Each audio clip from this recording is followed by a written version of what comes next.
Bom, então hoje a gente vai falar, né, das características e princípios da linguística queer, carões e lacrações nos estudos da linguagem, do Irã Ferreira Melo. Bom, logo de cara, ele já chama atenção, né, ele põe uma epígrafe aí que ela é bem, pode passar, Júlia, eu achei ela bem a cara mesmo do que ele vai trazer, né. Ela é raivosa, sedenta e vai amaldiçoar você. É um trecho, né, da música da Linda Quebrada, Necomancia, e já traz toda essa questão do empoderamento, da subversividade, e que ele vai trazer isso dentro do texto dele, né?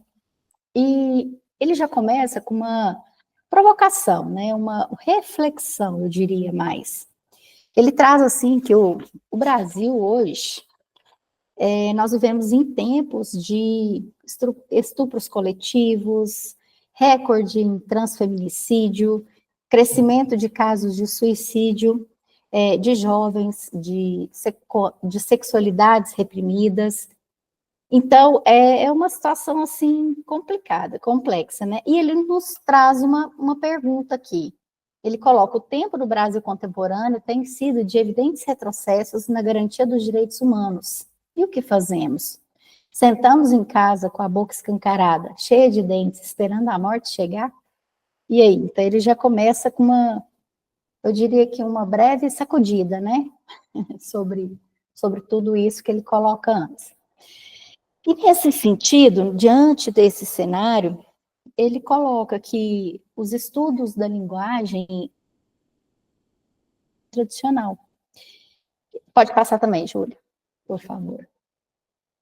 E que o que acontece?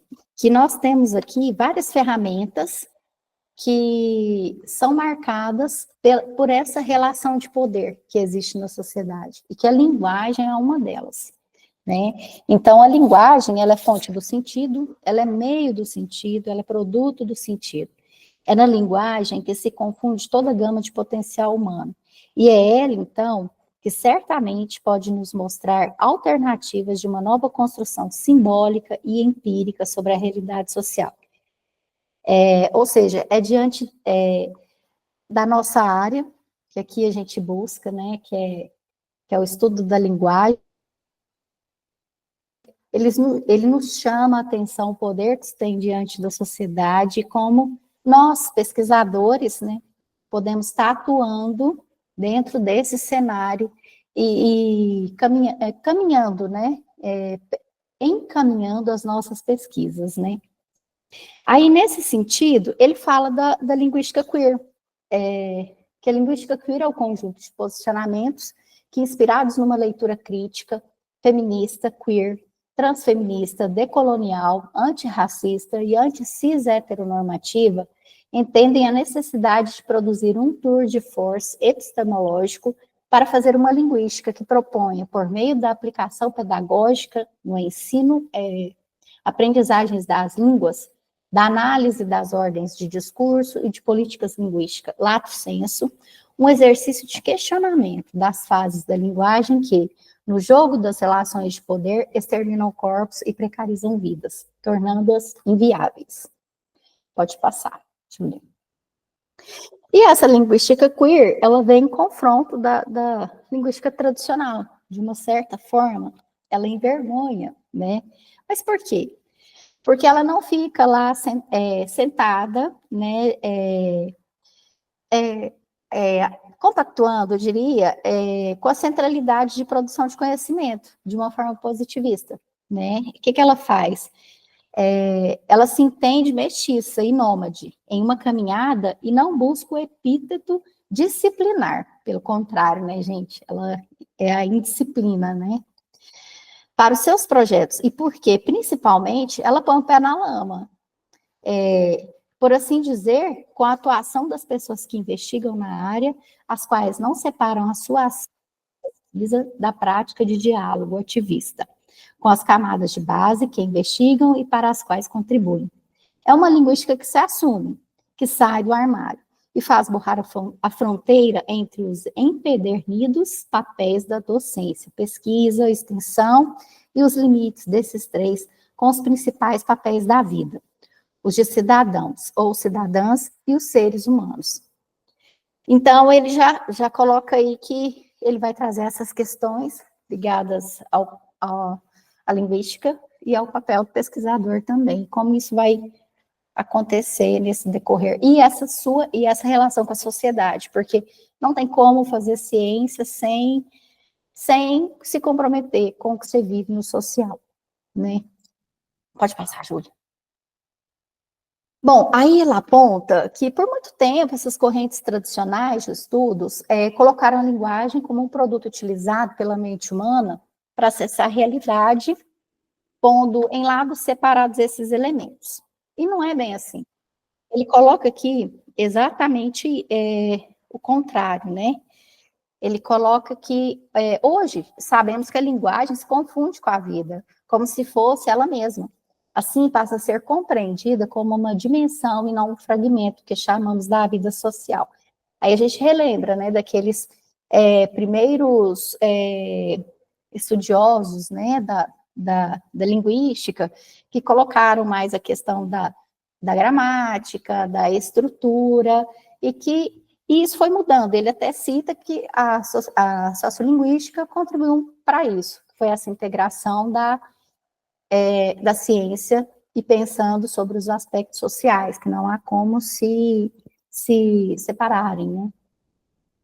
Aí, o que acontece? A exterioridade da língua é tanto constituída pela vida social, bem como a vida social a constitui também, em uma relação de reciprocidade. Então, isso é um sistema que se retroalimenta. Tanto a linguagem com a sociedade, ou seja, os nossos atos na sociedade são manifestações do que da linguagem, e tanto a linguagem é uma manifestação dentro da sociedade. Isso funciona como uma engrenagem. Pode passar, Júlia. Bom, aí ele coloca aqui um modelo, né? Como existe essa reciprocidade, então existe ele fala aqui que o Bacher, né? Ele vai colocar que a realidade social é estratificada em 3 níveis, dentro dessa relação que eu citei, dessa dialética, né? E que o primeiro nível, que é um domínio potencial da vida, o que é isso? Ele é um aspecto químico-biológico do indivíduo, da pessoa, que organiza nossos corpos.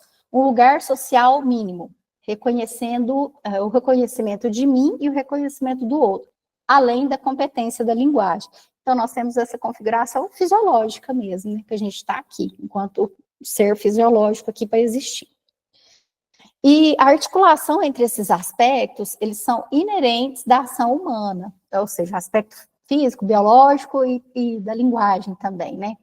E ocorrem de modo intricado e em rede. Então, isso vai estar constantemente na engrenagem.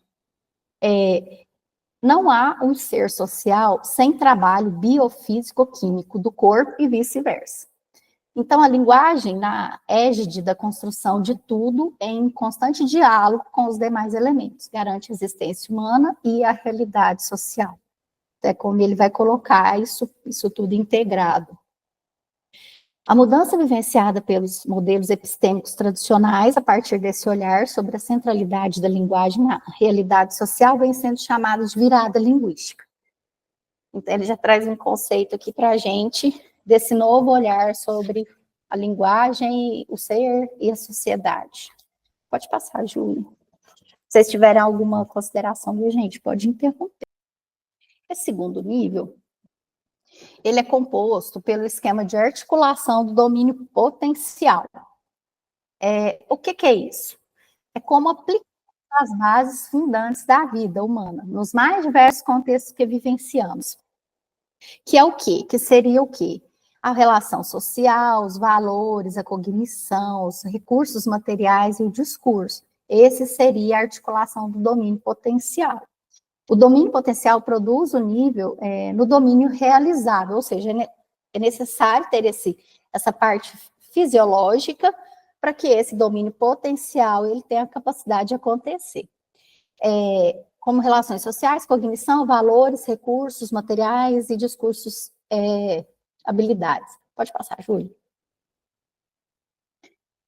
E ele apresenta o terceiro nível, que é o domínio empírico, que é a materialização e a articulação de todos os elementos dos demais domínios. São as concretizações do mundo, as diferentes cenas, as mais distintas ações humanas, a manifestação do eu no aqui e agora. Eu entendi que então seria essa concretização da união, dessa parte fisiológica e dessa parte cognitiva e desses outros elementos, né, sociais, que seria essa atuação real aqui que a gente vai executar. Assim, entre os níveis, há um contínuo do mais ou menos abstrato, que seria o potencial, um modelo e uma aplicação, né, que é o que a gente viu lá entre as etapas. São a estrutura potencial, a prática, o realizado e o evento, que é o empírico. No nosso viver, que engendram a linguagem como poder vital, discurso e texto, ao mesmo tempo. Então, toda esses níveis, essas etapas que nos constituem,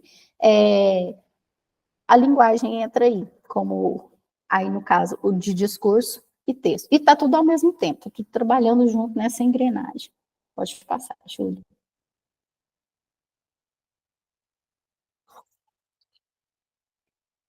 Eu gosto muito de uma palavra, meu marido fica rindo de mim, mas eu acho que isso aqui descreve bem, e no caso é a ação, né? Mas é o ser enquanto biopsicossocial, né? São todas as suas integrações aplicadas dentro aplicadas na sociedade, com a utilização da linguagem e seus efeitos, né? Aí, portanto, uma análise que se comprometa a investigar a relação entre a linguagem como prática e a vida social cobra de nós que nos voltemos à linguagem como opaca, insubmissa e potente de diversão, ou seja, algo que não produz sentidos sem a relação de diálogo com os elementos da vida social. Não há como fechar a linguagem na caixa da filosofia da linguística ou filosofia da linguagem e fato da vida que vivemos. Não há como isolar essas práticas, né? Elas estão sempre interligadas e sempre uma vai interferir na outra, inevitavelmente, consequentemente. Podemos mexer na linguagem no nível dos eventos, ou seja, no texto, quando a gente tem um texto.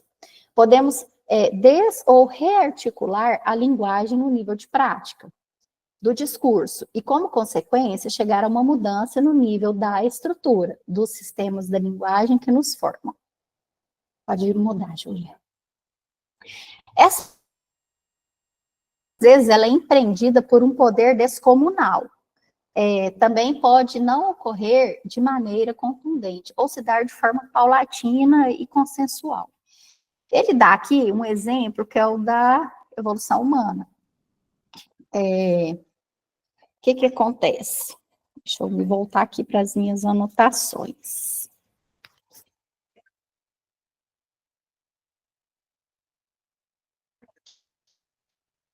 É o que ele diz sobre a questão da evolução, né? Nós saímos de seres simples e fomos nos tornando, no decorrer do tempo, da evolução, a seres complexos. É o que ele, acho que o que ele quer dizer mais ou menos aí nessa questão da formação dos textos, né? Da resposta, da composição da linguagem. As repetições da linguagem têm poder performativo e geram ações no mundo. Ele até fala do Austin e também da Butler, aqui nesse sentido, dessas questões performativas, criando situações, sistemas de reconhecimento de crenças que ficam enraizados um bom tempo na sociedade. Aí ele mostra com isso a maneira como colocamos a linguagem, como isso vai estar interferindo e criando o nosso sistema, por exemplo, o sistema patriarcal do masculino como dominante e há tempos vem sendo assim, né? É nesse sentido. Pessoa de vidas periféricas tem a capacidade de reverter o sistema de estrutura social, exatamente por serem periféricas. Ele coloca essa questão aqui, né? Seria, no caso, muitas vezes, quem é excluído mesmo, né? Está na margem, né? Ele tem esse poder. Ele vai causar esse estranhamento dentro da sociedade dita redonda, né? Certinha. Pode passar, Júlia. Aí ele traz que gênero, de acordo com Butler, é o conjunto de normas por meio das quais determinamos corpos, como os corpos são lidos e reconhecidos em uma sociedade, né? Aí traz as dicotomias, homem, mulher, masculino e feminino, sendo entendido como uma designação de economia política, né? Isso foi tratado assim desde sempre. Cria história e ganha resistência nos corpos de várias pessoas. Surgem estudos queer, aí, a partir disso, né, ele vai trazer a questão do surgimento dos estudos queer nas diversas áreas. E o quanto isso é essencial na questão da pesquisa e desses estudos queer, que vem se edificando em um papel transdisciplinar e interdisciplinar, né, na questão dos estudos mais críticos em relação àquela linguística tradicional, traz esses pontos do estranhamento dessa não inclusão, que é feminino e masculino, homem e mulher. A linguística queer investiga os discursos dos e sobre os corpos que se levantam para interrogar as normativas sociais, em especial dissidentes por gênero e sexualidade, colaborando com o debate público para pensarmos novos discursos na educação e no fazer política sobre as linguagens. Em questão dos binarismos regulares, a linguística queer investiga performatividade como construções sociais. Pode passar, Júlio.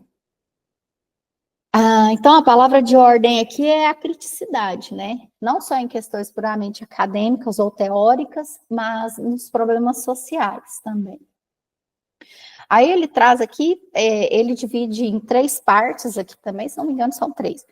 Ele coloca aqui como sendo problemas epistemológicos, o tipo de evidências capaz de provar, explora o que não é visível, mas é perceptível. O grau de envolvimento com o objeto, isso dentro da linguística queer, o grau de envolvimento com o objeto analisado possui caráter reflexivo, à medida que se reconhece o mundo no objeto que analisam. O modo que se relacionam com o público de sua pesquisa. Tem como objetivo jogar luz à reflexibilidade do sujeito, para que se compreenda o que subjaz o notório. E, assim, a linguística queer se enquadra numa perspectiva crítica dos estudos linguísticos, por procurar usar teorias já propostas pelas ciências, explicando a relação que podem manter com a linguística e projetando estratégias pedagógicas para a conscientização e o empoderamento social. Pode mudar, Júlio. Então, a partir disso, ele traz os princípios aqui, né? Que a linguística queer tem um ímpeto crítico, que não se centra apenas em elementos especificamente linguísticos. Seu enfoque consiste em mostrar conexões e causas ocultas nos textos que desconstroem práticas dominantes de poder sobre vidas consideradas não viáveis. Que a explicitude política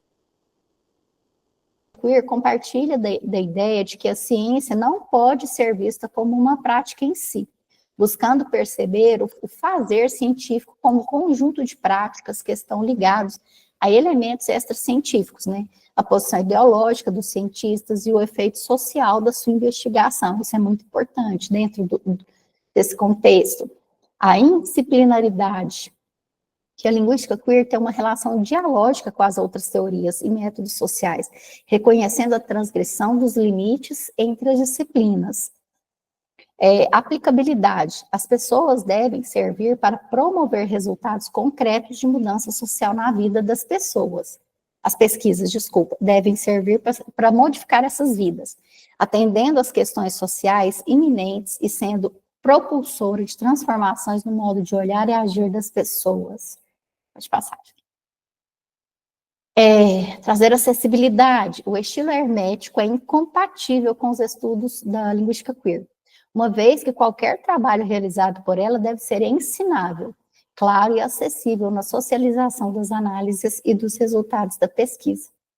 O empoderamento social, que funciona como uma ferramenta de empoderamento social à medida que as pesquisas sejam aplicáveis e acessíveis, e sirvam para aumentar a percepção de como a linguagem contribuiu para a dominação de umas pessoas sobre outras, considerando a tomada de consciência como o primeiro passo para a emancipação dos indivíduos.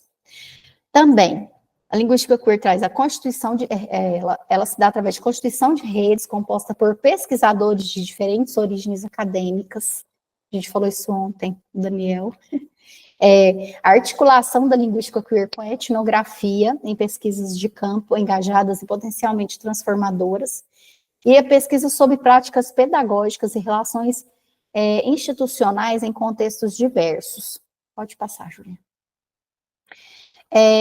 Um exemplo é muito bom para pensar melhor. É papel da escola contribuir para o desenvolvimento de competências e, portanto, conhecimentos que nos ajudem a lidar com diferentes eventos de letramento, isto é, com as diferentes situações de sociabilidades mediadas pela leitura e escrita. Porém, o letramento na escola tradicional, ele é influenciado pela ideia de escrita como uma habilidade universal e neutra, em que o texto é uma entidade autônoma em detrimento de entendê-lo como um discurso e, portanto, uma prática social, influenciada por ideologias promotoras de representações e construtora de identidades. Pode passar, Júlia. Nesse sentido, é importante denunciar o perigo pedagógico de muitos dos modelos de escolarização que regem o apagamento das diferentes possibilidades de leitura e escrita, bem como os múltiplos sentidos das práticas de letramento e sociabilidade, especialmente ao que se refere a questões de gênero e sexualidade. Ter um olhar queer sobre a linguagem, na verdade, né? É aqui que a linguística queer entra também, nessa questão de chamar a atenção para refletir sobre como, de que forma esse texto é constituído, de que forma essa leitura é conduzida, né? Assim, a abordagem queer se caracteriza pela compreensão da relação entre a prática de letramento como ação linguística e da sociabilidade de performance de gênero e sexualidade como discurso. E como esses textos representam isso também, né? Como está sendo trazido dentro da escola. Pode passar, Júlia. Bom, acho que é isso.